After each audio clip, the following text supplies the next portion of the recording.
Hello, everyone. Welcome to Memory Card, the History of Video Games podcast version.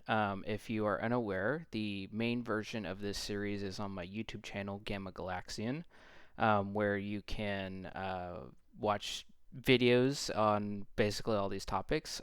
This version is more so for people that would rather listen to a podcast style of this series. And so, welcome. Today we're going to be talking about the Sumerian Game. The Sumerian Game is often overlooked in video game history, and that includes myself. I was researching the Oregon Trail for the last episode, and I had no idea that the Sumerian Game existed. Um, the Sumerian Game is technically the first educational style video game. While many might consider that to be the Oregon Trail, it was actually the Sumerian Game that holds that title. Um, it has an incredibly important part in video game history that definitely needs to be showcased.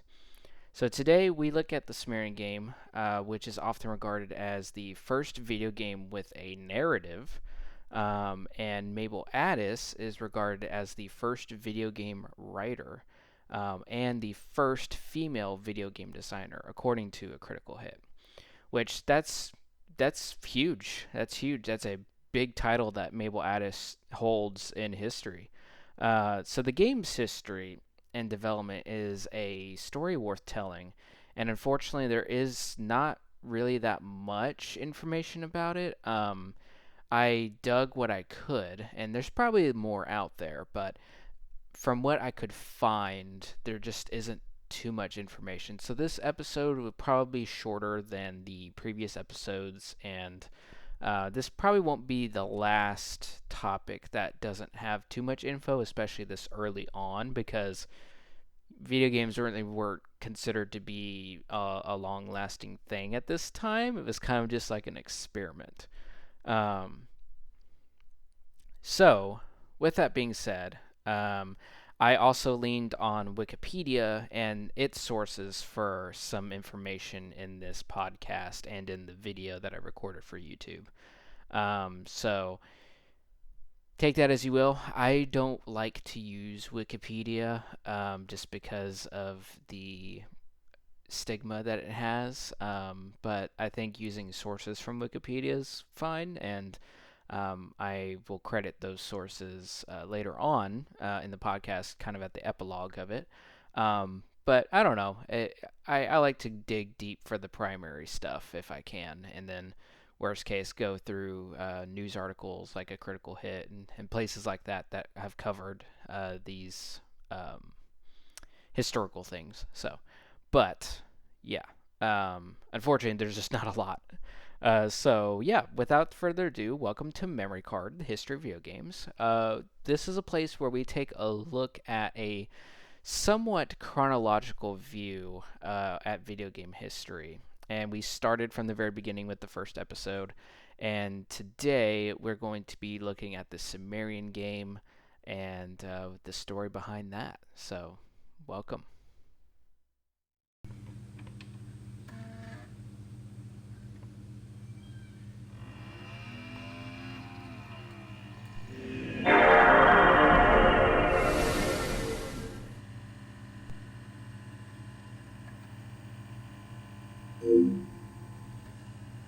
The story begins in 1962 as the Board of Cooperative Educational Services of Westchester County, New York began discussing with IBM researchers about the use of computers in education. Dr. Noble Gividen firmly believed that computer games like the Carnegie Tech Management game that was being used in colleges and universities could also be used to help small rural districts in Westchester.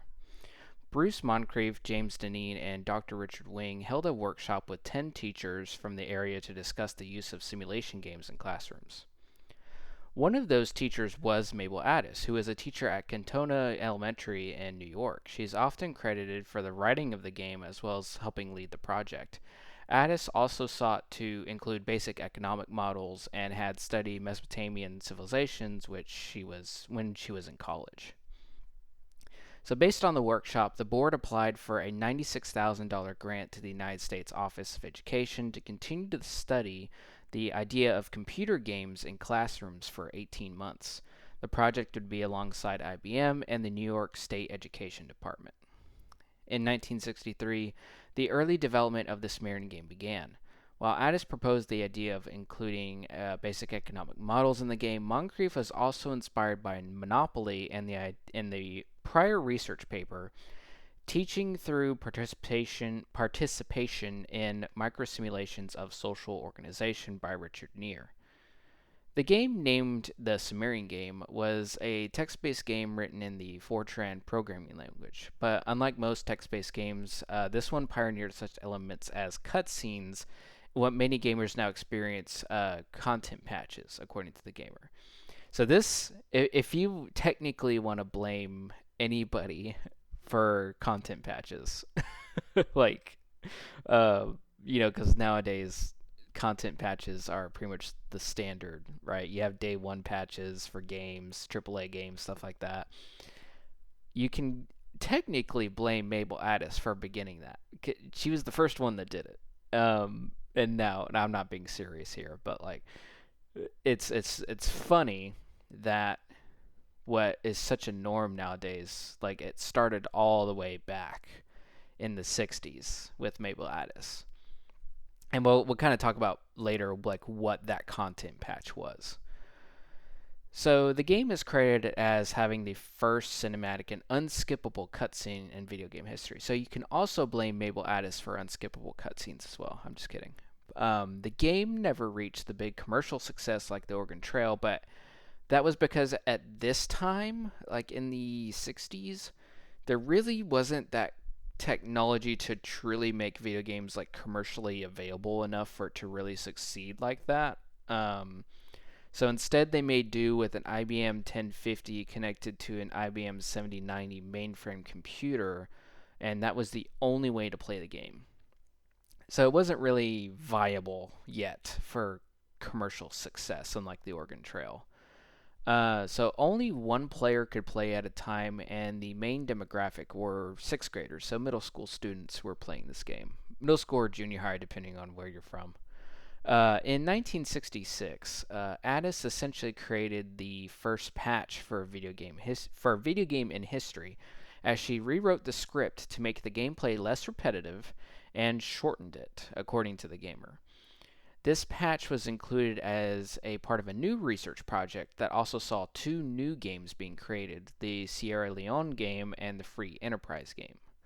So, essentially, the first content patch was to make the game less repetitive, shortened it, so it kind of actually improved a lot of it, which, I mean, a lot of content patches do improve games in general, but it wasn't trying to fix like a bug or something like that. It was just, shortening the game a little bit, which I can imagine. We'll go in further about like how the game is played, but I can see that in the original version, it must have been a really long, tedious game. So, however, after the first year, the game disappeared, and only some slides exist at the Strong National Museum of Play. Again, I need to go visit that museum every time I do research for these early video games. The Strong National Museum of Play is mentioned, and I'm like, oh my god, there's so much history there. I need to go. If I'm ever in New York, I need to go to the Strong National Museum of Play. They have so much cool stuff. Oh my gosh, I need to go there. So, all three who had developed the game have since passed away. However, Dr. Richard L. Wing wrote a report on the game in 1967, which is available on archive.org. It's pretty cool to go read that. He describes the reasoning for the choice of the Sumerians specifically for the game. So it was, quote, to protest against the growing tendency, oh my gosh, I cannot talk, in school curricula to ignore the pre-Greek civilizations, in spite of the growing weight of scholarly evidence as to the important role which this prehistory and early history should play in our understanding of the processes by which our society has come to be what it is. Quote, children and others have identified the development of settled farming as a necessary forerunner of urban civilized social organization. This transformation first occurred in lasting form in the river valleys of Mesopotamia, Egypt, and India. It is ironic that as scholarship was discovering the importance of understanding this technological, economic, and social revolution, school authorities were dropping the topic from the social studies curriculum. In 1968, the game eventually evolved to become Hammurabi, which we did touch on in the first episode, and that is as it's known in history. So Doug Diamond had learned about this Sumerian game from a grad student in Alberta when he was a software support manager at the Digital Equipment Corporation. The game he would go on to create was called King of Sumeria, and then it's also called Hammurabi. And there is actually different variations of the spelling. I think it's kind of there's a little bit of a dispute on how it's spelled with like one M or two M's, and I don't really know which is correct. I think technically both are correct according to sources, but you can kind of do it that what you will. Um, but unfortunately for the Sumerian game itself, this is where the history kind of ends. Again, I attempted to research the other two developers, but nothing was coming up. So we will have to move on to how the game was played. So, as discussed earlier, this is a text-based video game. The primary goal is for the player to manage the resources of the city-state Lagesh, and I'm hoping I pronounced that correctly. The player receives constant updates based on the decisions the player makes throughout the game. These updates include the total population, total farmland under cultivation, total grain in inventory, total grain harvested, and total resources. The player's choices include how many bushels of grain are used to feed the people and how many bushels of grain are used for planting for the next crop. One of the enemies in the game are rats that can destroy the grain supply, but the grain can also rot as well. Other disasters can strike, such as floods and fires, which can both kill the population and destroy crops. These situations are randomly number generated events using the Monte Carlo method. The game will give tips and suggestions, but in the end, it is up to the player to succeed. The game splits into three parts: Luduga 1, Luduga 2, and Luduga 3. Again, hoping I'm pronouncing those correctly, all with different variables and story elements. Cutscenes are also shown via cassettes that were synchronized to a slideshow and are unskippable, according to a critical hit. So we're going to get into the content patches now. The revisions by Addis in 1966 included an, quote, amplification and clarification of the objectives and facts, generalizations, and concepts implied in the scripts of these three rulers. The next step was a revision of the parameters with a view to make them more realistic. The number of plays made by the student was reduced to 30, with the messages condensed to reduce the repetitious nature of the economic reports. Visuals, formerly used as motivational and illustrative devices, were improved to contribute directly to learning. This is all coming from Richard L. Wing's report, by the way. There is not much else to the game beyond this. It is a basic game with an important part in the history of video games. Unfortunately, there's just not much else to say about it. I dug as deep as I could, and just regarding the game, there's just not much there. But again, it was incredibly important to talk about Mabel Addis and the game's importance to bring such features that gamers are so used to today. It kind of pioneered that. The Sumerian game often goes unnoticed, but it survives in the history books of video games.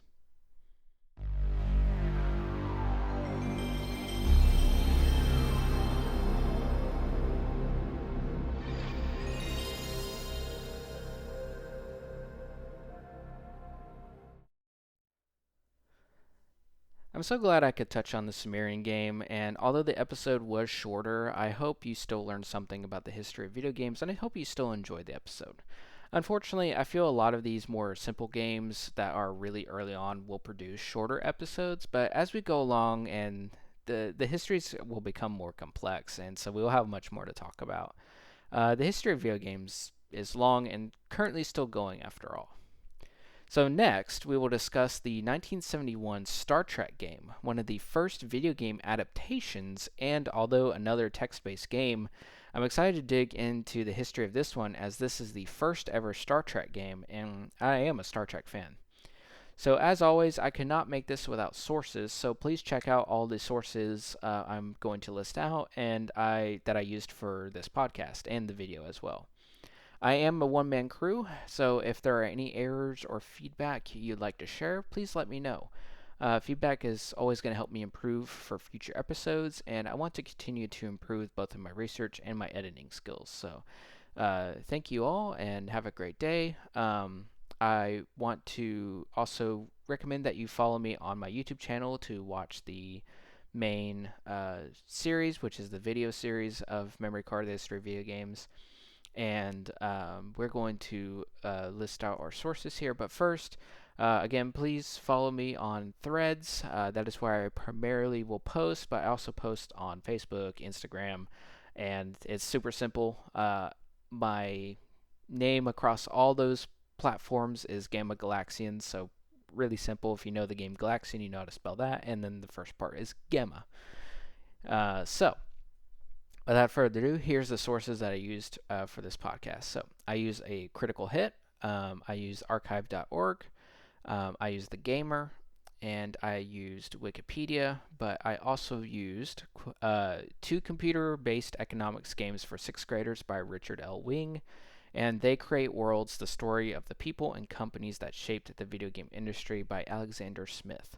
So those are all the sources I used for this podcast. Please go check those out. Again, because of the nature of covering these episodes, I touched very little of what those sources cover. So there's a lot more in-depth things that you can learn if you are interested in the history of video games.